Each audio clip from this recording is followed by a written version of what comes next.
Ladies and gentlemen, welcome to this latest teaching session in the course on technology and the future of medicine. Today, Dr. Woodside will be giving the main presentation on the promise and perils of nanotech. I just have a few remarks. I sent you a link to an NBC video I'd like you to watch. Eric Topol, who's becoming a very famous physician, talking about personalized medicine, wireless medicine.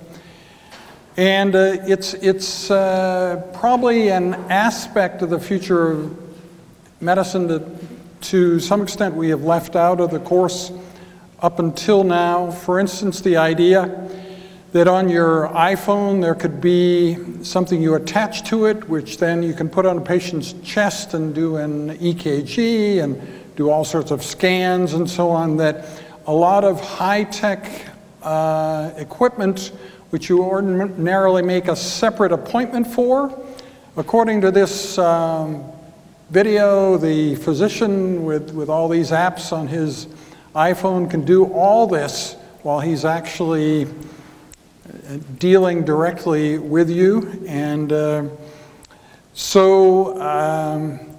not sure the future of medicine is as simple as that, but it's pretty cool in the video. So what I'm saying is, even if you come to disagree with the video, you still need to watch the video. I want you to know about it. And it may explain a kind of mystery in Dr. Wah's presentation when he was talking about memory and the assumption that knowledge is transferable across time and space. Well, he's really talking about the same thing, that we can't assume that in medicine one size fits all, and that the treatment of one particular patient for one particular disease you can necessarily apply to some other patient in some other place with some other genetics. So people have talked to me about the mysterious part of Dr. Wah's presentation. I think thinking about it that way, you can simplify it. He's just talking about this need to individualize and not assume that all patients can be treated the same. Then I wanted to introduce you to futuretimeline.net. Now, who knows if these predictions are right? Maybe they're not. But it does put things in a kind of perspective. And in the introduction to Thursday's talk, I'm going to talk to you about cryonics. Now, what's the relationship between nanotech and cryonics? Well, it's sort of weird, but a lot of people who believe in cryonics, which is freezing yourself so that when the technology becomes able to cure whatever kills you, you come back and you can live again, right? Now, how is that possible? Well, what they say, which I think is completely ridiculous, but it is the tie-in to nanotech, is that nanobots' activities are not temperature dependent, okay? So you take this totally frozen body, you insert these magical nanobots, they go in and fix everything, and then you wake the person up and they're absolutely fine.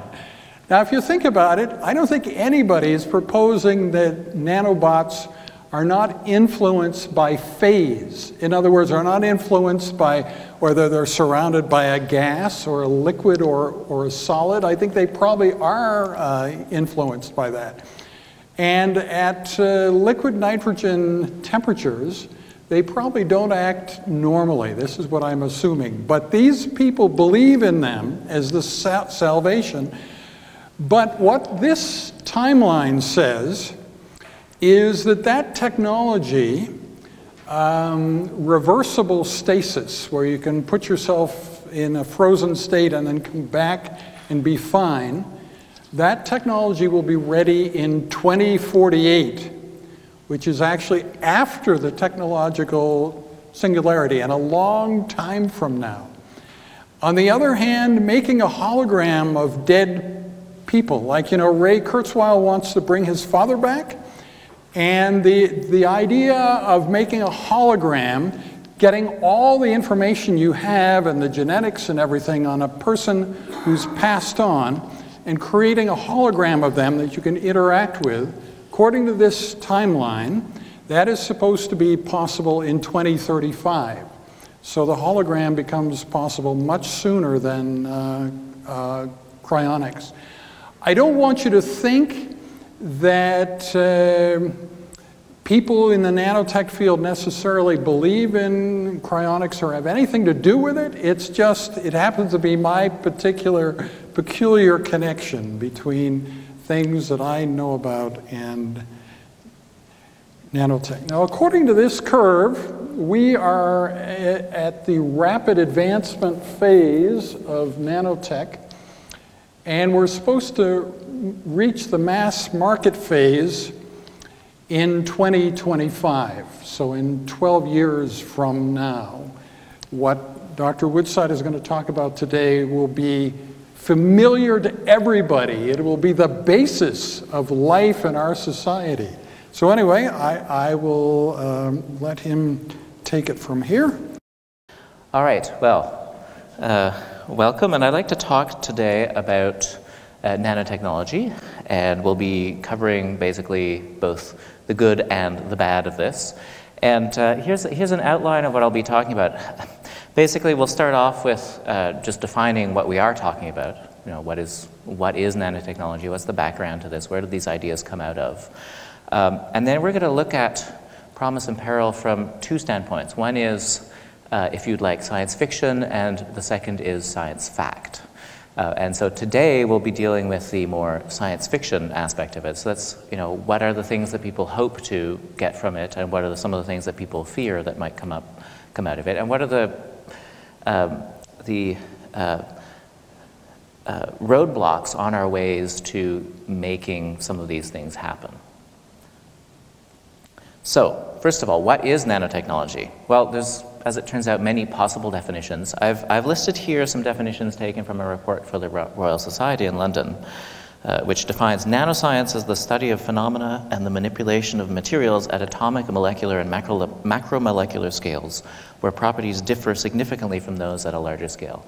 And that last part of the phrase, where properties differ significantly from the macroscopic scale, is really important, because as it turns out, many materials that you think you know of from handling a chunk of it end up having wildly different properties when you scale them down to something very small at the nanometer scale. And of course, nanometer, that's a billionth of a meter, so 10 to the minus 9. Think 1,000 times smaller, roughly, than a hair.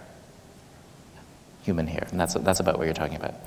Okay, so then nanotechnologies are the design, characterization, production, and application of structures, devices, and systems by controlling the shape and size at the nanometer scale. So that basically means taking what we know about how matter behaves at the nanoscale and using it to build things. And down there, at the bottom there, I've got a picture of a differential gear that was dreamed up by one of the people who is a believer in molecular nanotechnology.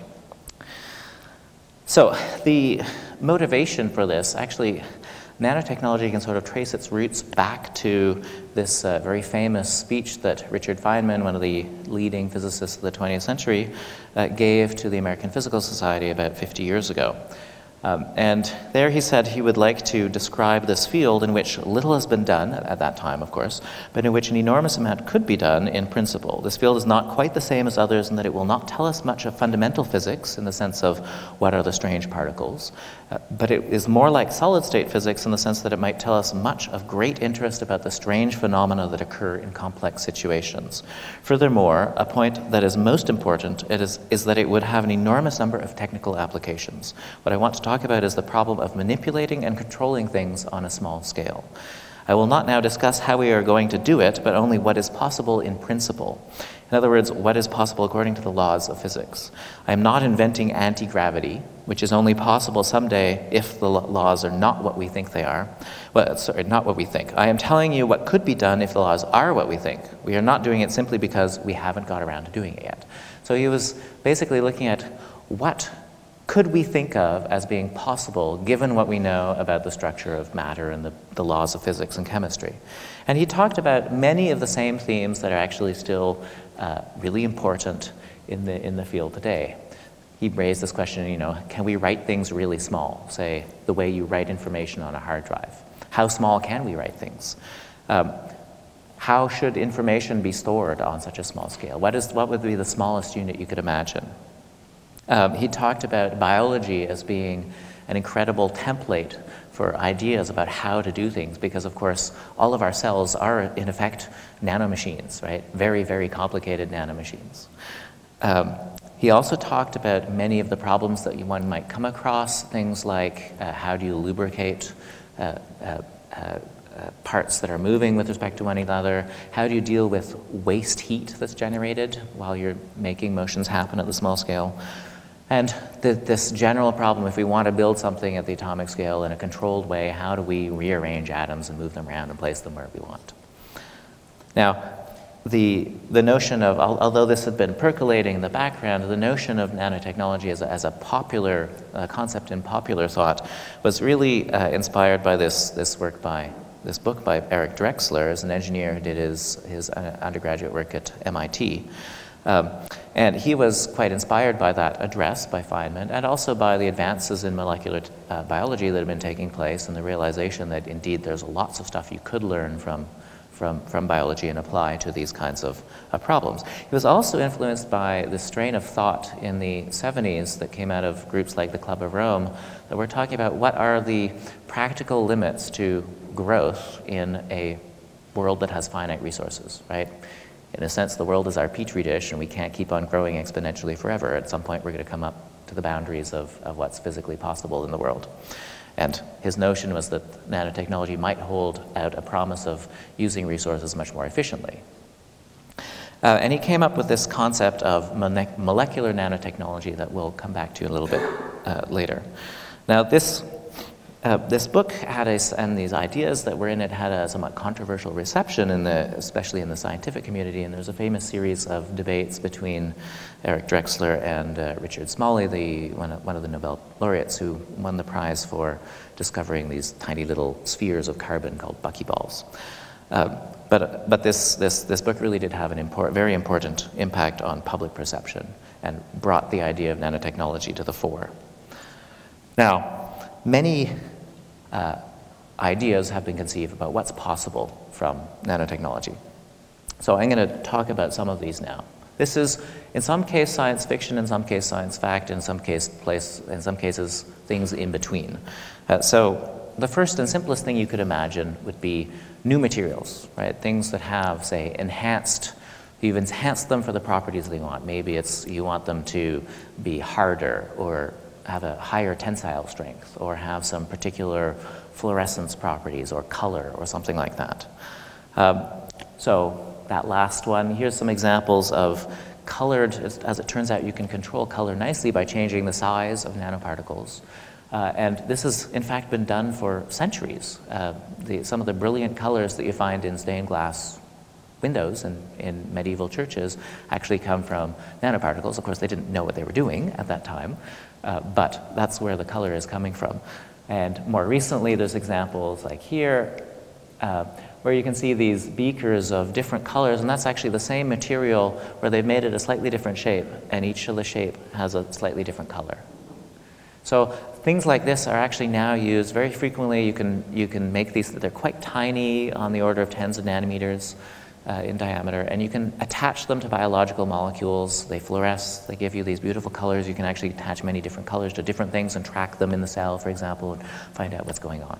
So these are very powerful diagnostic tools. Another material that has excited a lot of interest, and we're going to come back to this later, is nanotubes. So, for example, I forget who it was who proposed the notion of a space elevator, but this would be by far the least costly and most environmentally conscious way of getting materials up into space.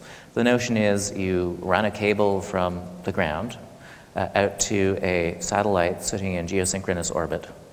And once you've got that cable there, you can have elevators that go up and down, and the ones going up act as counterweights to the ones going, so ones going down act as counterweights to the ones going up, and so it's actually not very expensive energetically to take stuff out of the gravity well of the Earth. As it turns out, you'd need an equal length of the material beyond the satellite in order to balance the mass. And this is where you start having problems. You need about 35 kilometers times 2, so about 70 kilometers of material. And as it turns out, when this was proposed, no known material was strong enough to be able to actually hold its structural integrity under its own weight. So even steel, if you tried to build this out of steel, it would rip itself apart because it's not strong enough. However, as it turns out, carbon nanotubes, which are effectively made out of a single sheet of graphene. So think of graphite like in the lead of your pencil. This is made out of little sheets of carbon. If you take a single one of these sheets and then roll it onto its end and stitch it, you make a tube. It's called a carbon nanotube. And these things are incredibly strong.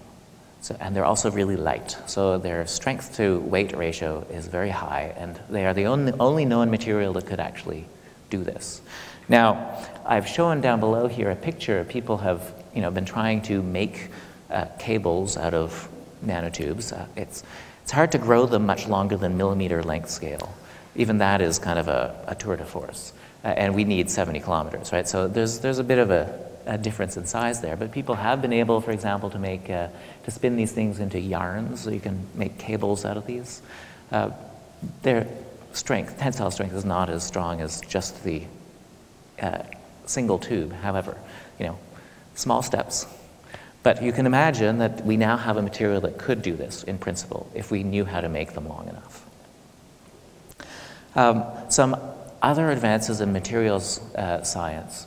There's been a lot of excitement in the last 5 years or so around these materials called metamaterials, where you can engineer the index of refraction, in fact, generate a negative index of refraction, which allows you to bend light. And the notion is you can use this to make an invisibility cloak.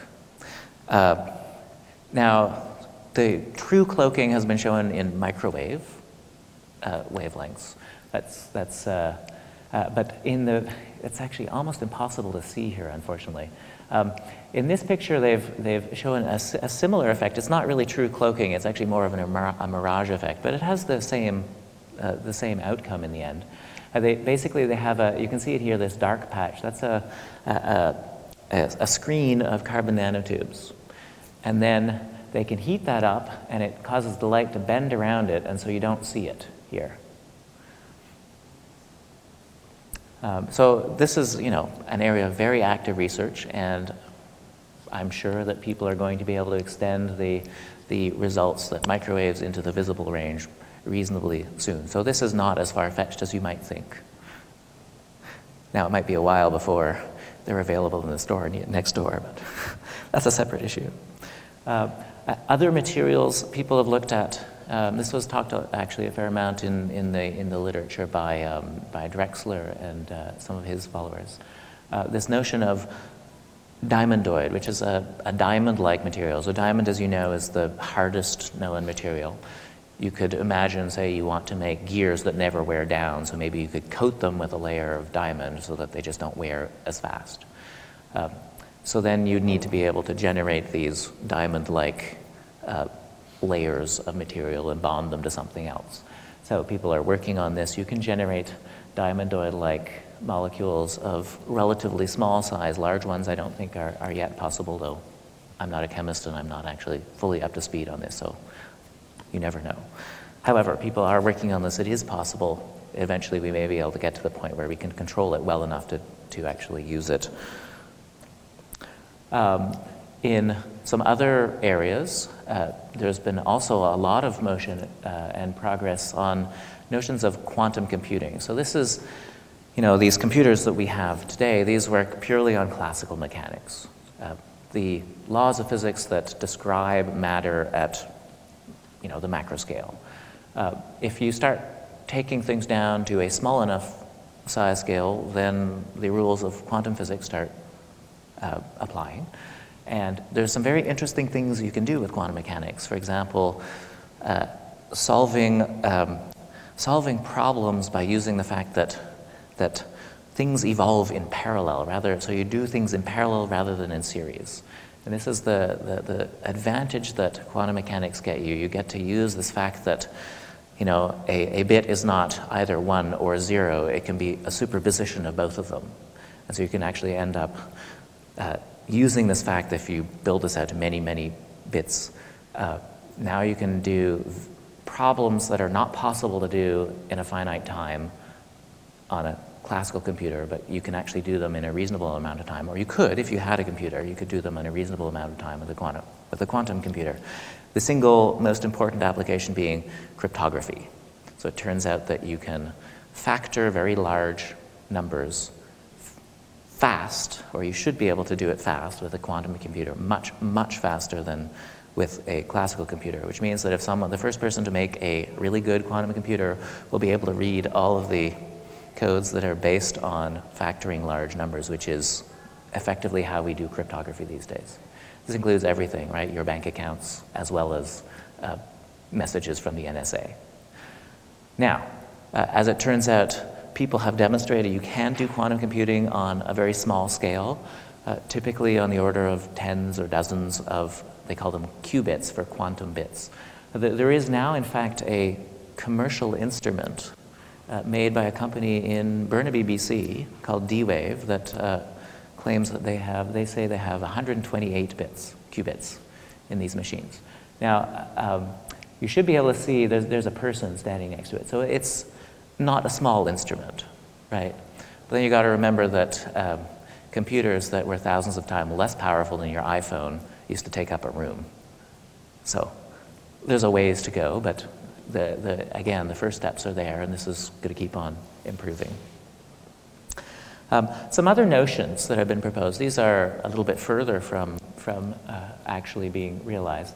This notion of the utility fog, which is effectively a collection of robots that can replicate physical structures. So they could do different things under different circumstances by taking on different structures, because as we all know, structure and function are very closely related.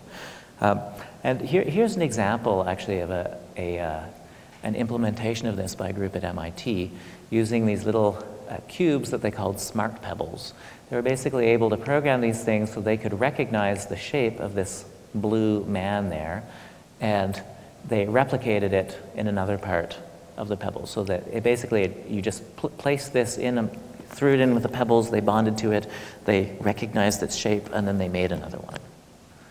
So it's a way of, say, the notion would be, let's suppose you have this at the level of grains of sand. You could take, a mouse, drop it into this smart pebble sand, and out would pop another mouse.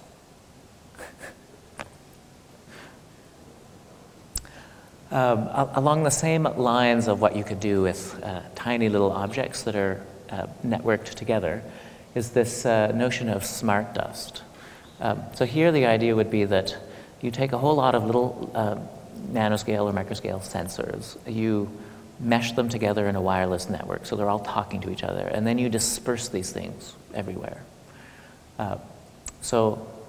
These things could be used, say, to report on, they would end up everywhere. So they could tell you what's the temperature in various rooms. They could tell you, how much microwave energy is radiating out of a particular TV set. They could tell you all sorts of things depending on what you want to find. Now, of course, you could combine these things with artificial intelligence, so now you have this distributed intelligence, if you like, a swarm of intelligent computation. You can also see some of the great plot lines for some disastrous outcomes in science fiction, right, already. Similarly, there would be things like microdrones, right? I mean, in some sense, smart dust is like a microdrone, right? It's just a lot smaller. So we already have these tiny little drones here. You can see it's not much bigger than a baseball, and these are deployed currently in the field. This would just be one step further. And of course, one of the ultimate dreams of the molecular nanotechnologists is this notion of an assembler, a molecular assembler, which is some kind of machine that could assemble some arbitrary structure out of atomic constituents. So you find this a lot in science fiction.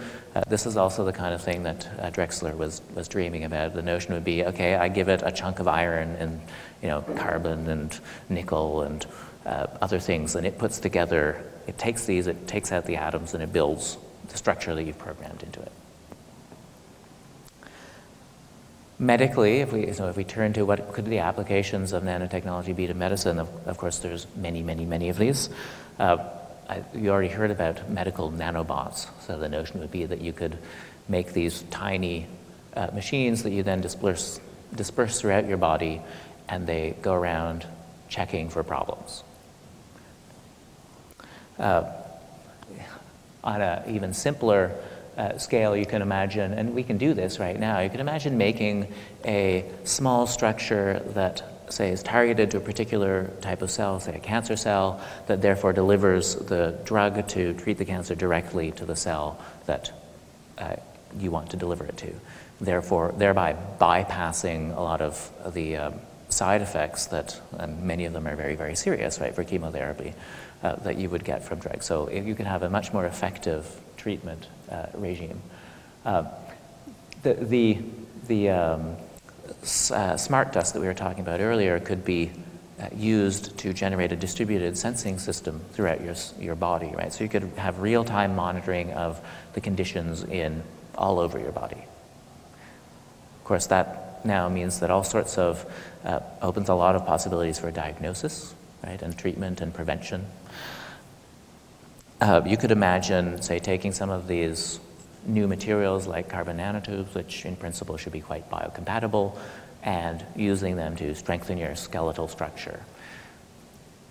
Improving basically the performance of this body that we've been given by evolution. Similarly, you could imagine enhancing your immune system, say with nanobots that act to back up your immune cells. You could imagine using the same kind of technology to diagnose and treat diseases. We already sort of talked about that. But the notion would be that this would be primarily prevention-based. So you could find out something as it happens rather than waiting for the tumor to grow. You could find, oh, here's a few cancerous cells and zap them. You could imagine, in fact, taking some of these ideas of improved computation coming out of small-scale systems and merging that with our current computational system, the brain, right, to enhance our cognitive function. You can also imagine things like cellular repair leading to vastly increased longevity. And the possibilities for combining this with artificial intelligence and especially synthetic biology, I believe we have a special speaker on Thursday, right? Who will be talking about synthetic biology, which who should go listen to. But the possibilities for doing this obviously are tremendous. So nanotechnology, AI, and synthetic biology sort of all sit together, and there's a really amazing opportunity to do wonderful things at the intersection of those. Now, so let's return to this notion of molecular nanotechnology, which sort of motivated a lot of discussion in the field, and look at what's behind this vision. So biology, as I mentioned, Drexler was quite inspired by biology. And biology really does provide the proof of principle, the proof of the feasibility of nanotechnology. Right? There's a fully functional model there that's been working for billions of years. So we know it can be done, at least in certain ways. So this is a picture of the ribosome, which is the protein and RNA complex in your cells that makes all proteins. So it is, in effect, a molecular assembler of a particular type. Now, we also know that structures that are able to self-replicate exist in nature. Now, self-replication is an essential part of any kind of nanotechnology, because if you have to make each one of those little tiny things, and you got to make enormous numbers of them, it's going to take forever. So they have to be able to make themselves, otherwise it doesn't work.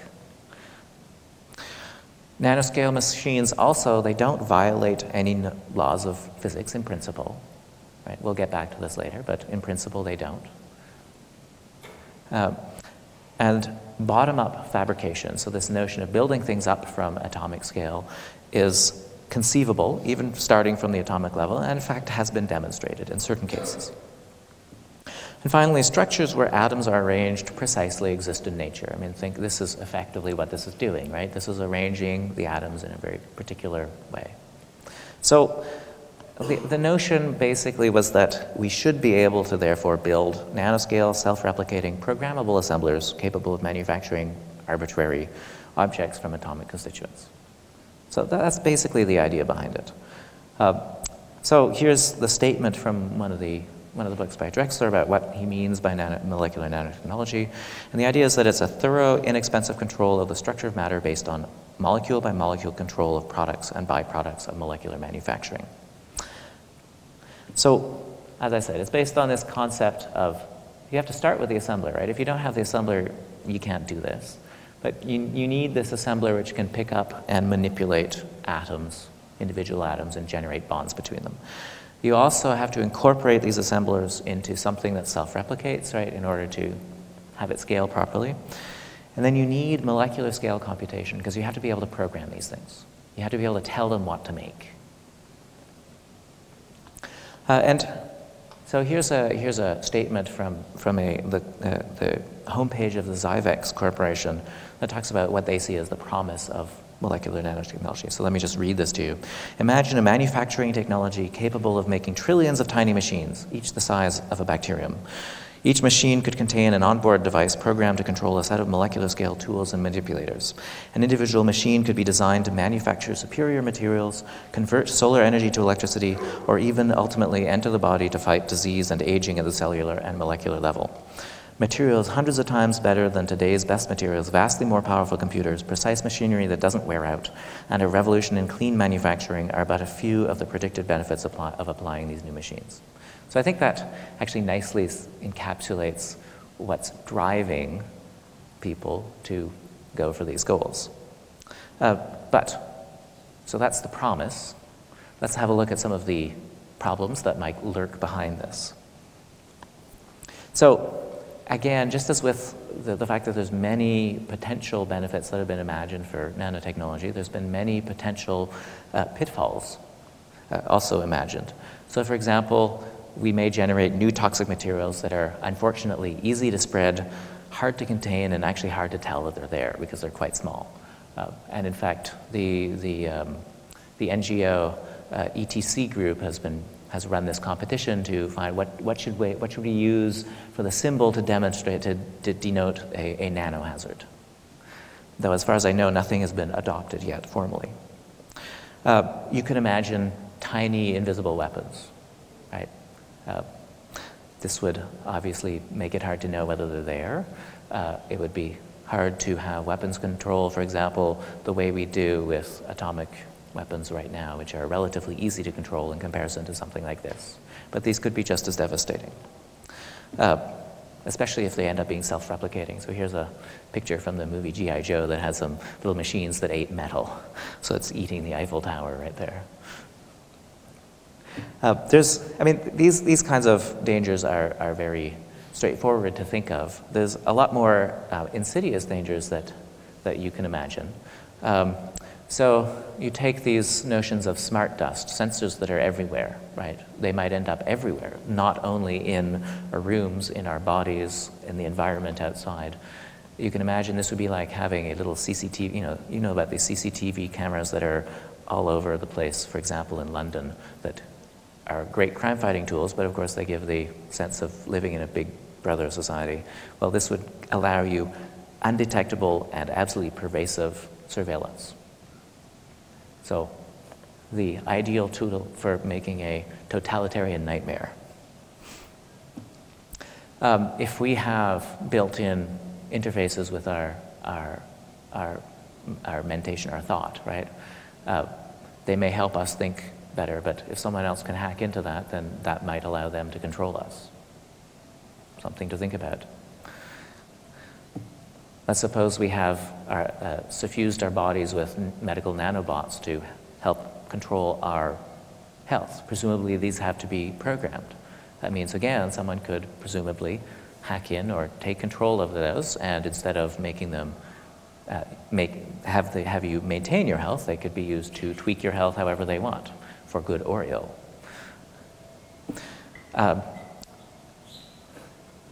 We already have lots of problems with, say, computers that crash. What happens if your brain is hooked up to one of these when it crashes, or your medical nanobot system crashes? Not a simple problem, and obviously one with real-world implications. Finally, this is, you start to change the economic basis of society when you introduce new modes of manufacturing.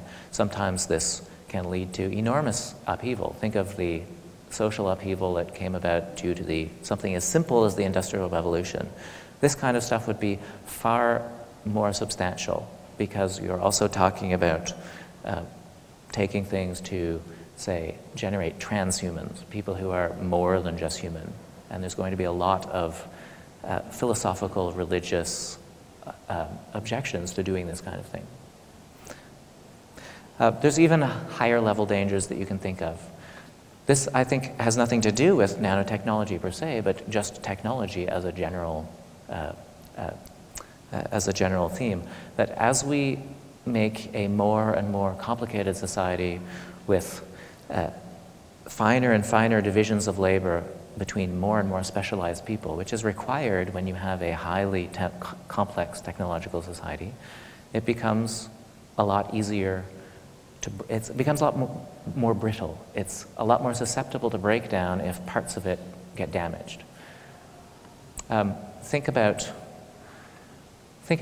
say, 100 years ago, before widespread electrification, if there was a giant power outage, no one really, sure, it was inconvenience for the few people who did have electricity, but it didn't cause any major problems in society. If that happens now, it's a really big deal, right? As we make things more and more complex, it becomes easier and easier to disrupt the system. And smaller perturbations will bring it crashing down.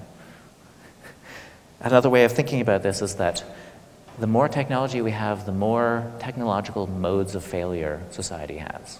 And you can spend some very fun days thinking about all the possible modes of technological failure you could have. Actually, there's this book by David Brin called Existence. It uses this as a theme. It's quite interesting. They have a theme of various different modes of failure of society.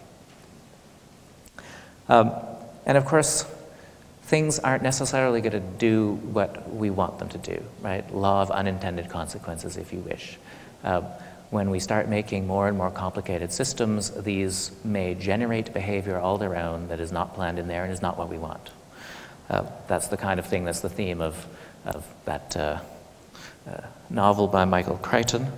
And of course, I hope, I'm not sure, did the class get sent the article by Bill Joy? We referred to it. Okay. Okay. Finally, science fiction is also full of some really wonderful nightmare scenarios. For example, you have assemblers that run out of control and just take everything and turn them into more assemblers. The ultimate in self-replication is you just generate more of yourself until there's nothing left but yourself. This notion of gray goo, it actually has a name. Or you could imagine self-replicating disassemblers, right? Which just devour stuff, and you could imagine one that this would make a good weapon, right? It maybe devours all carbon-based objects, and you're left with nothing but the shells of the buildings, like you're showing there. And of course, any time you start talking about self-replication, even if it's of a programmed self-replication, there's going to be effectively evolution of these things, right? There are going to be mistakes that are made in the replication. These will generate behaviors that are not what you programmed, and some of these might end up being more fit than the ones that you programmed, and if so, they will replicate faster than the ones that you programmed. So you will end up with behaviors that are not what you wanted. And this is very, very hard to control, and perhaps impossible, I'm not sure. Now, fortunately or unfortunately, depending on whether we're talking about the perils or the promise, reality intrudes and puts some pretty big limits on some of these things. So for many of these dreams and nightmares, there's no really obvious ways forward. Now, we'll probably muddle our way through, but it's not going to happen quickly. And I just wanted to give this one simple example, which is from the field that I used to be in, which is carbon nanotubes as electrical conductors. So it turns out these have, so I talked about carbon nanotubes earlier for their mechanical properties, but they also have very interesting electrical properties. Now these things are they're around a nanometer or so wide, so they're really tiny, tiny, tiny if you compare them to modern day transistors, which are typically on the order of 100 nanometers for their smallest dimension. Now, they can be up to millimeters long, so that's visible in principle, a visible length. They're very low electrical resistance, which means that they should make really good wires. And as it happens, you can tune them to be either a metal or a semiconductor, which is, as it turns out, it has to do with how you wrap up that graphene sheet up and roll it up into a tube. So one way it's a metal, another way it's a semiconductor, which means that in principle you can generate everything you need to generate for a circuit with the metals and semiconductors with the same material. Problem is, so we could have a carbon-based electronics. The problem is that, decades after people started working on these, we still have difficulty producing them to order, so controlling what we get when we make them. And you can sort through them, but that's nowhere near as good as actually making them right in the first place. And of course, if we're comparing it to the material that our electronics are based on right now, silicon is routinely produced at 99.9999999% purity. So if you think about that, we have a long way to go before we can make something that good. That's not to say it can't be done, but we have to figure out how to do that, and it turns out to be a non-trivial problem.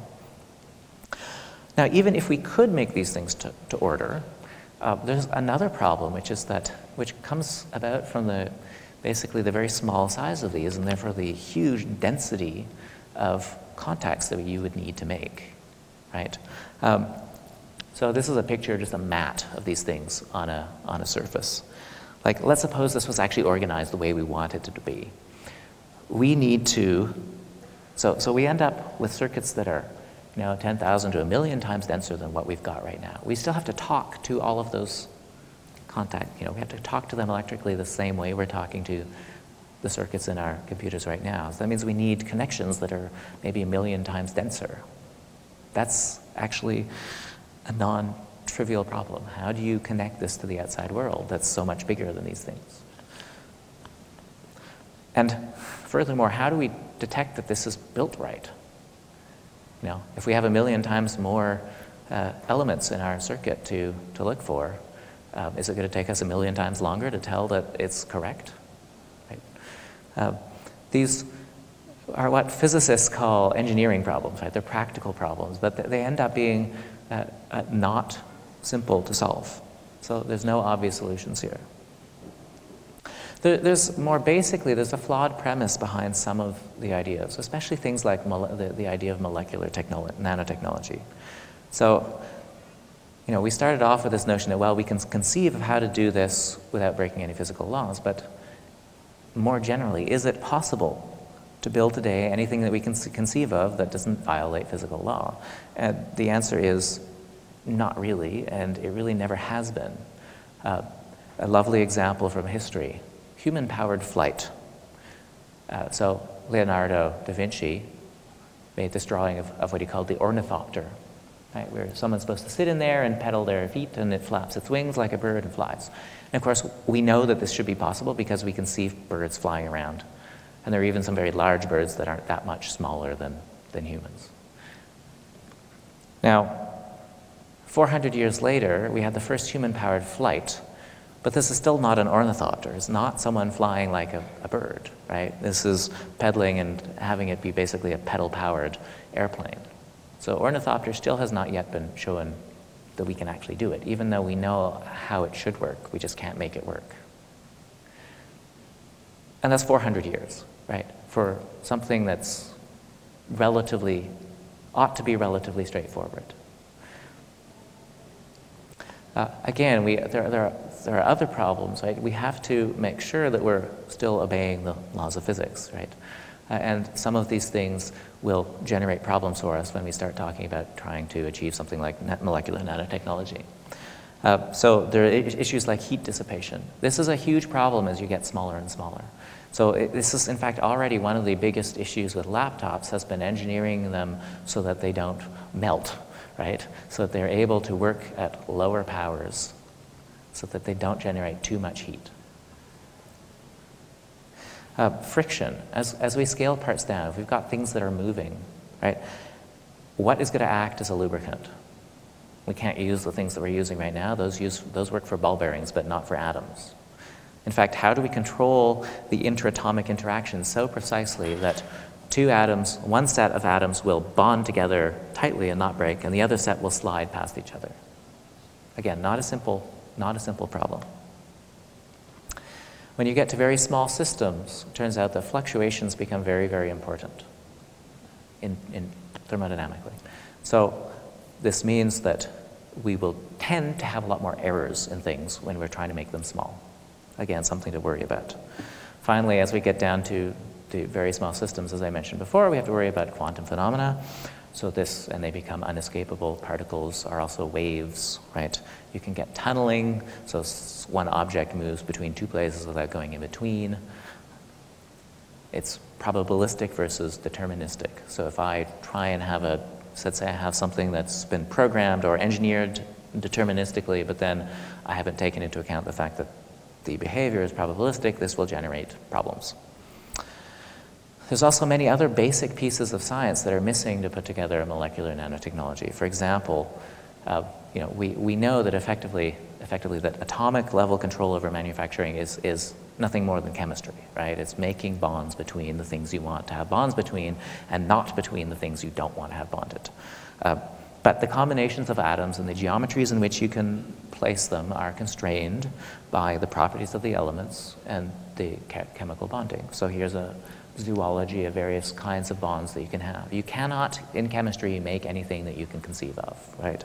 And certain structures end up being very difficult to make. You might think that having a nice little cube of carbon atoms, for example, very nice simple structure, you can make this, but it's a wonderful explosive, right? It's just not very stable.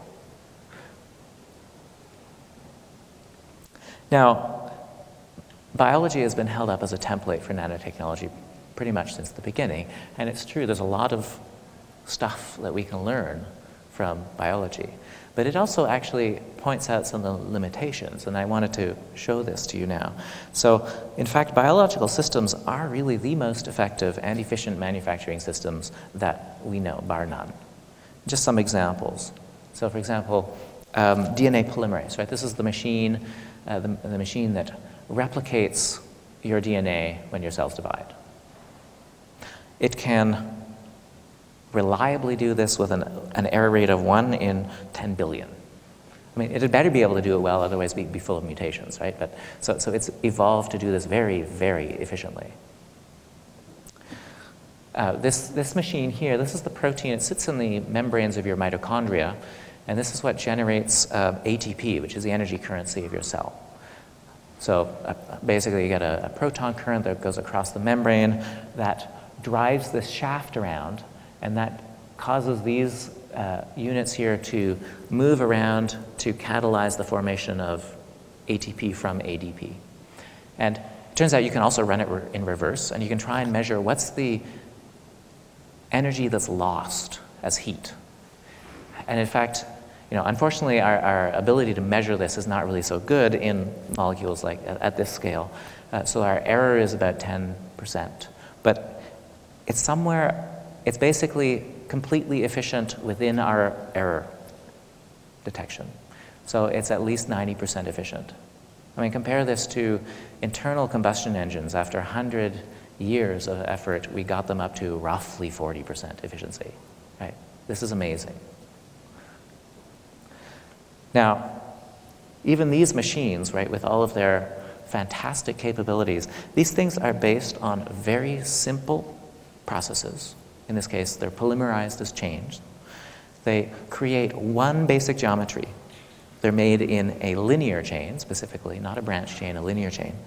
And then they rely on a limited set of interactions to generate functional structures automatically. So they do self-assemble, which is what you want, right? Someone doesn't have to come in and actually take it into the right structure. So that's this process here, right? It's generated by the ribosome. You get this linear chain, and it folds up into whatever structure it needs to be in. But even with this very much simpler problem than the general problem of molecular nanotechnology, we can't, for example, take a sequence of amino acids and reliably predict what the structure is going to be. So this is let alone figuring, okay, I want to make something that does this function. What structure do I need to that function, and therefore what sequence of amino acids do I need to get that function? Right. This is after 50 years of research. So this is telling you how hard a problem this is. Oops, sorry, an issue with the animation there. Yet another problem is that when you're dealing with stuff at the small scale is this notion of heterogeneity, right?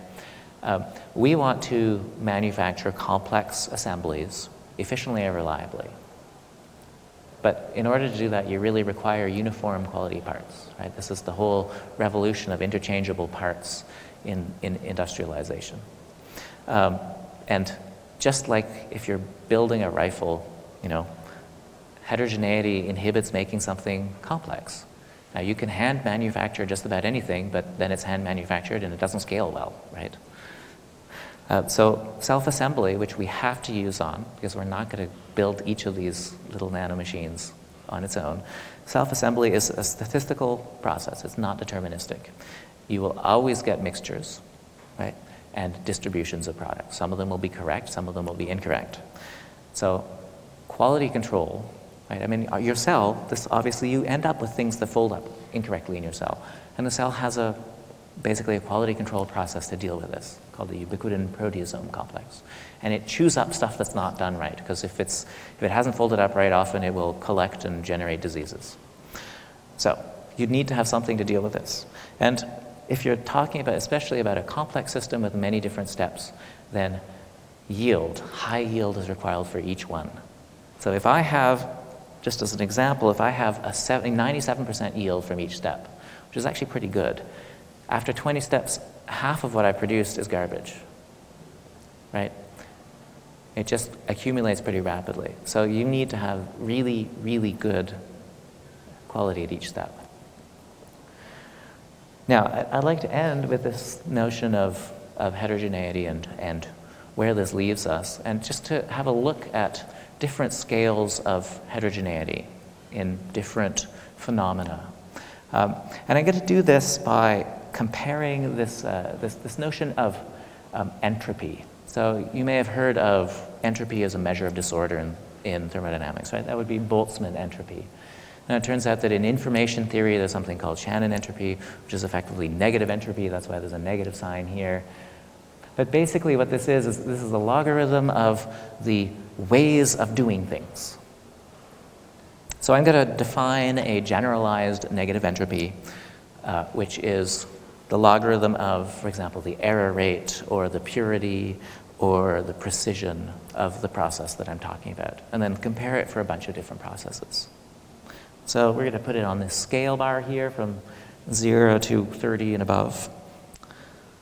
So if we're making polymers, they tend to have quite a large range of sizes. It's hard to make them all of one size. In fact, you end up with a relatively low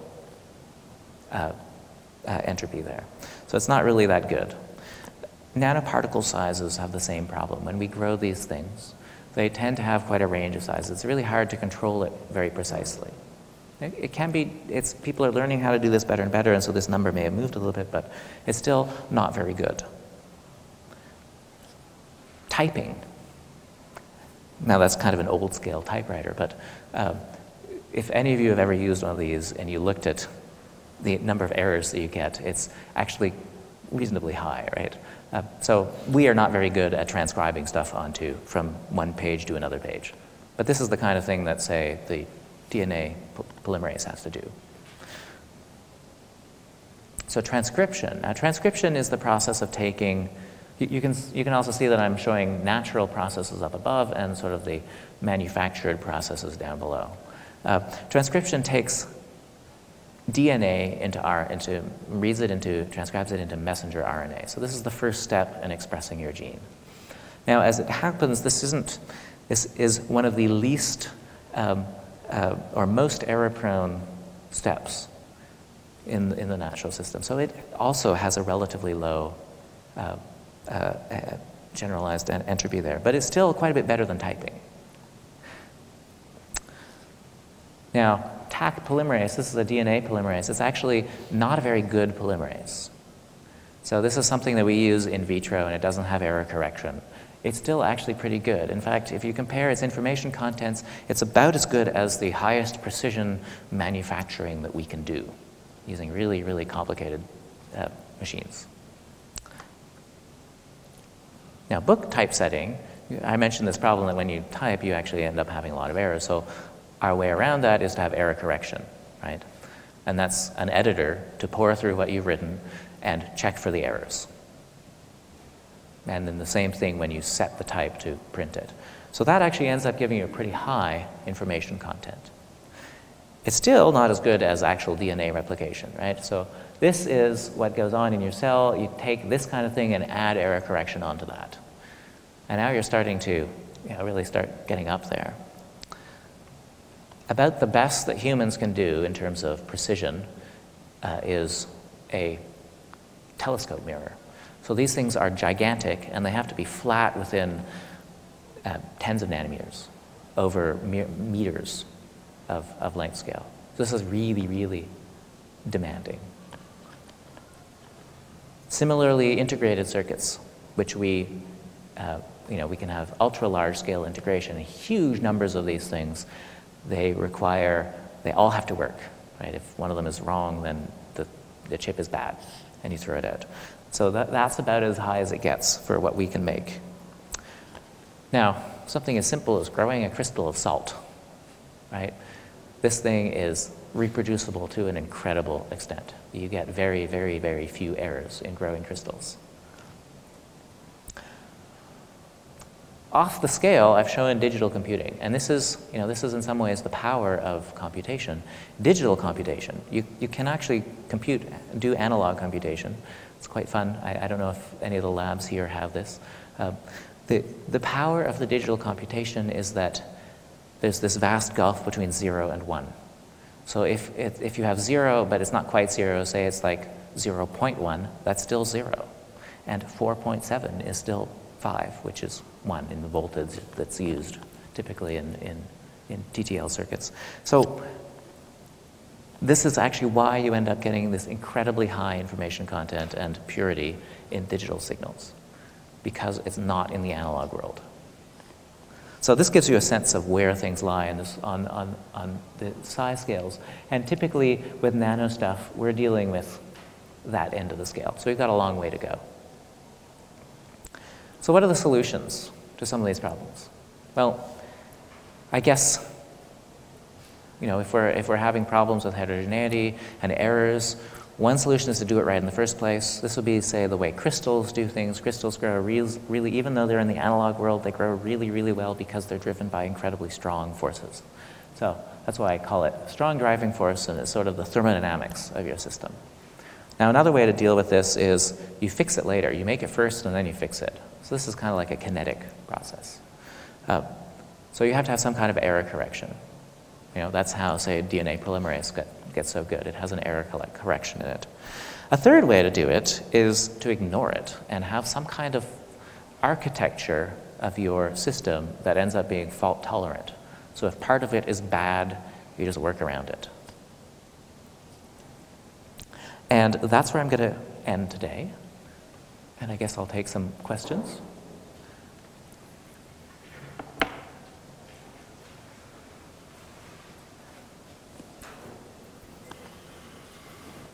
So,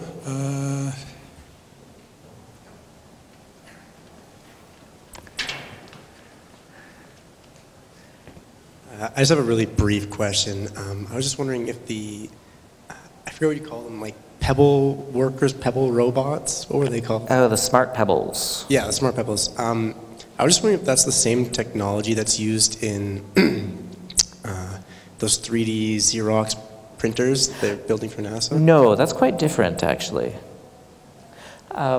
So those 3D printers end up using, well, there's various different types of them.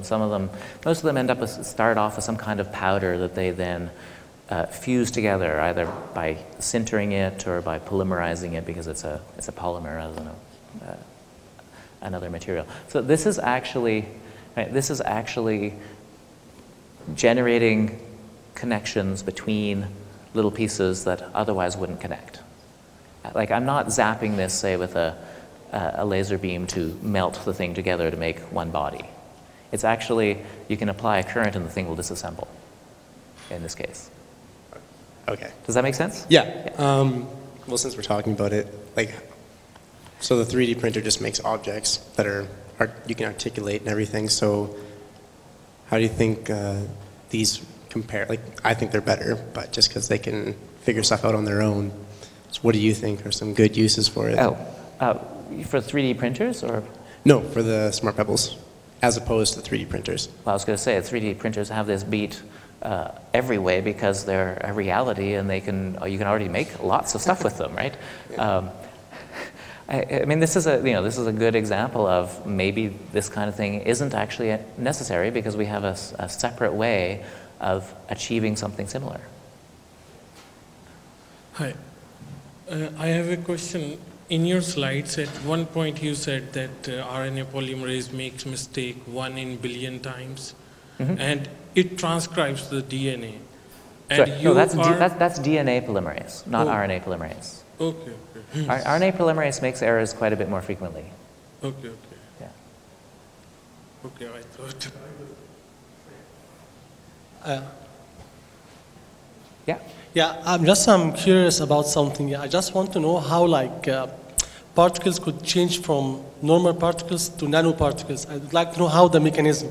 So I know just from my medical background, for example, there's a treatment for cancers by injecting gold particles inside the bloodstream and then applying laser on these particles so that it could melt the cancer cells. So I don't have the imagination how these particles, the gold particles, could be like nano. What is the technology? What's the devices?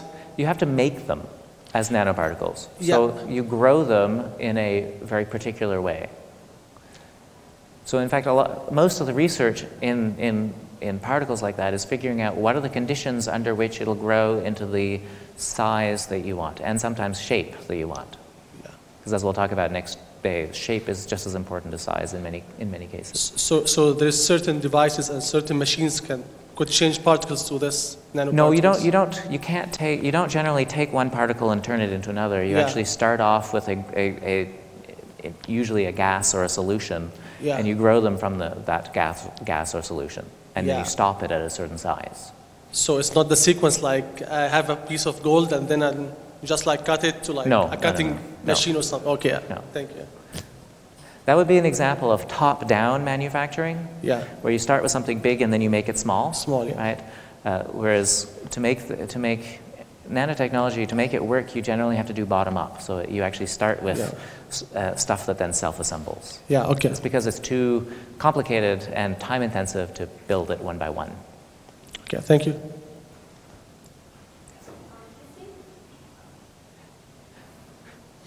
It seems to me that a lot of what you're talking about is self-replication and stuff that enzymes and stuff already do.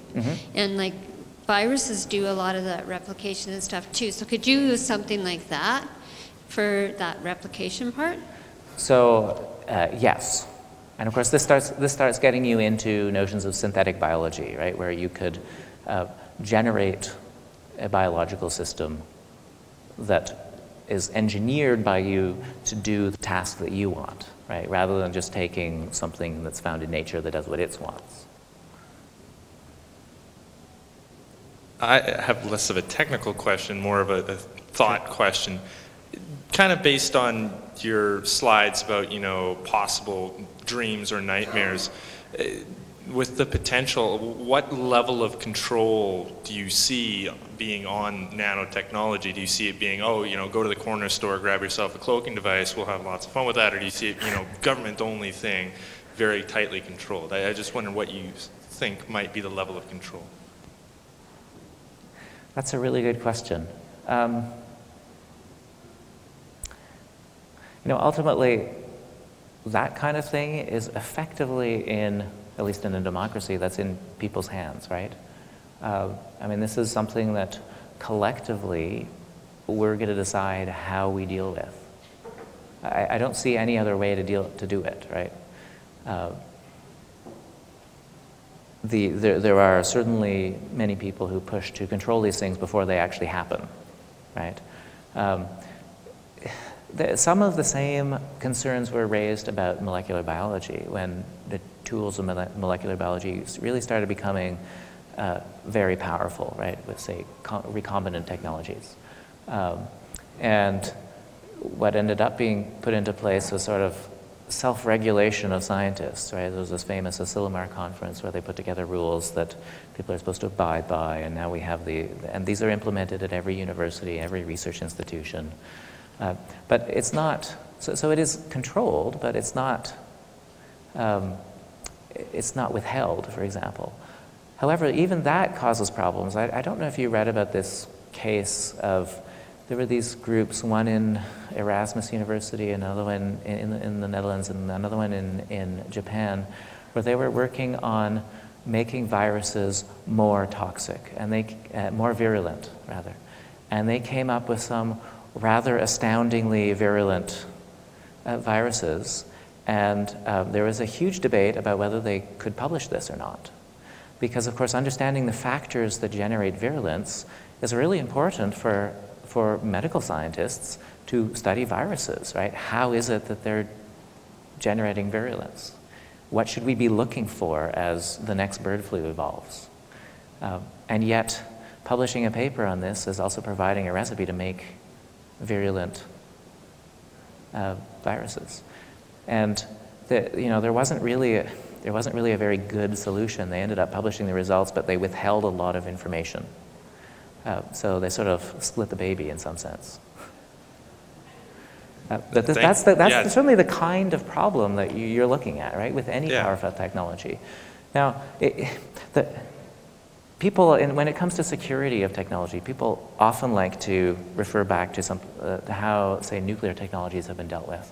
But that's, unfortunately, in this case, a very bad example, because with nuclear technology, there is one ingredient, right, the material, uranium or plutonium or thorium, which is, as it happens, somewhat difficult to get, right? And especially it's difficult to get it in a refined form.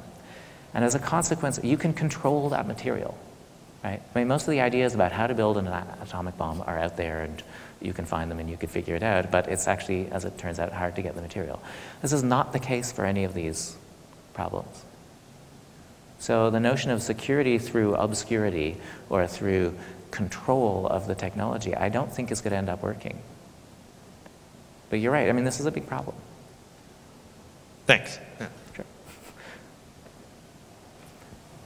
So, we're talking about state of the art right now, but I'm just wondering, what's the next big step in developing these technologies? Is it going to come from protein simulations that show new ways of folding proteins for lower error rates in transcription, or is it going to be like a DNA origami style machine that does something useful?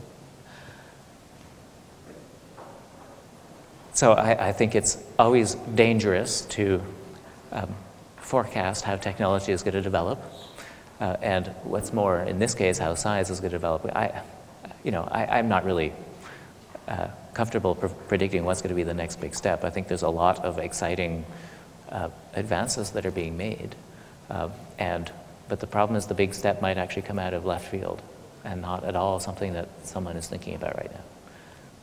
I would say there's certainly huge strides being made in quantum computing, right? There's huge strides being made in synthetic biology. I think my feeling is that that is one of the most promising things that is good as a platform to build these systems on. However, we don't really, in some sense, know all of the problems that we're going to find out from them yet either. So.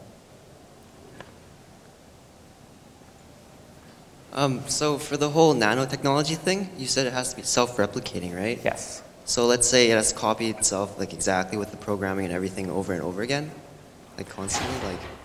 Sorry, it's copying its. Like it's replicating itself over and over again Yes. along with the programming. Yeah. Like let's say what happens if it screws up within the copying. Like, Yes. Then that's evolution. You're effectively getting a mutation. I mean, it's not a mutation that's encoded in DNA. It's a mutation encoded in its structure or its code, right? But that will then, that machine now exists. It will do what it wants to do, what it is able to do, and if it's able to replicate itself, it will replicate itself, and now you'll have two populations. And of course, that will keep on splitting off, right? So then you just kind of have to work with that, then, I guess. I don't see how you stop it. Yeah. Okay. So. Would you say that's like a downfall towards that then? Like well, this is in fact the reason why I think one should always be very worried about any kind of self-replicating organism, right? Because it's going to get out of your control. You know that. Is that what is like the primary reason for why we're not furthering our advancement in nanotechnology as fast then? Oh, lots of people are working on self-replicating organisms, sure. Okay. I mean, we'll talk about some examples of say, an example of a synthetic bacterium that was developed. That's a self-replicating organism that's artificial. Now, it's still, it's what we think of as a living system, but it's an artificial self-replicating organism.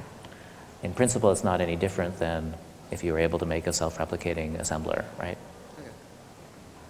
Thank you. So is it possible that we're overplaying the peril here? And the simple argument would be the people in nanotechnology are honorable people who feel some responsibility to the human race. If they felt that the peril was really close or very, very big, wouldn't they be putting in place regulation mechanisms? Wouldn't there already be proposals to regulate, control, to protect us from the peril? Maybe the fact that it's not there means that the people working in the field feel that the promise is much greater than the peril at the moment. I think you have a very optimistic view of human nature. I would say that there are many people in the field who have concerns about dangers of the technology, and then there are people who are completely unconcerned about it. Yes. And the basis for the concerns, and they just disagree on whether there's a reason to be concerned or not about it. One of them is going to be right, but we don't know which. Yeah. So there's a role to advocacy here, to advocate ethical discussions and so on. Because what you're saying is there are perils, there are dangers, but a lot of people are going full steam ahead without really worrying about them at the moment. Well, this comes down to risk versus reward, right? And people Yes. weigh different risks and rewards differently. Right. And to be honest, people are very bad at judging risks. Mm-hmm. The single riskiest thing we do in our day-to-day life is commute to work. Yes. Yeah. But if you asked people if that's like what's the riskiest thing that they do, they probably would not list that. Yes. Right. So we're out of time. Thank you Yeah. very much, and we look forward to Thursday.